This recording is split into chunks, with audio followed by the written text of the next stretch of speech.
बहावलपुर से अलीम रऊफ अरई की रिपोर्ट से deputy commissioner Bahawalpur doctor Farhan Farooq तमगा इम्तियाज ने वज़ीर-ए-आला पंजाब मरीम नवाज के विजन के मुताबिक अवाम को मयारी तिब्बी सहूलियात की फराहमी के सिलसिले में ज़नाना जुबली हस्पताल बहावलपुर का अचानक दौरा किया।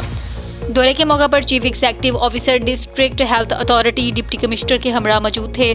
डीसी ने हस्पताल के मुख्तलिफ शोबाजात बशमूल एमरजेंसी शोबा, medicine ward, operation theatre, labour room, laboratory और फार्मेसी का मुआयना किया। उन्होंने मरीजों से मुलाकात करके इलाज, मुआवजा, अद्वियात की दस्तयाबी, सफाई के इंतजामात और सहूलियात की फराहमी से मुतालिक दरियाफ्त किया। डीसी ने हस्पताल में सफाई सुथराई के इंतजामात को बेहतर करने की हदायत दी। उन्होंने इंचार्ज को हदायत दी कि हस्पताल में आने वाले हर मरीज के साथ खुश इखलाकी से पेश आएँ, उन्हें मुफ्त अद्वियात की फराहमी यकीनी बनाएं, मरीजों के आराम और सुकून के लिए माहौल बेहतर रखें।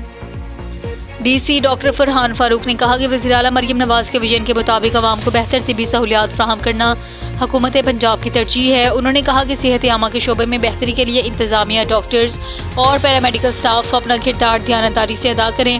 उन्होंने इस अज़म का इजहार किया कि ज़िला इंतजामिया हर सतह पर सेहत के शोबे में बेहतरी लाने के लिए कोशिश है ताकि आवाम को मयारी, तेज़ और मौसर तिब्बी खिदमात फराहम हो सकें।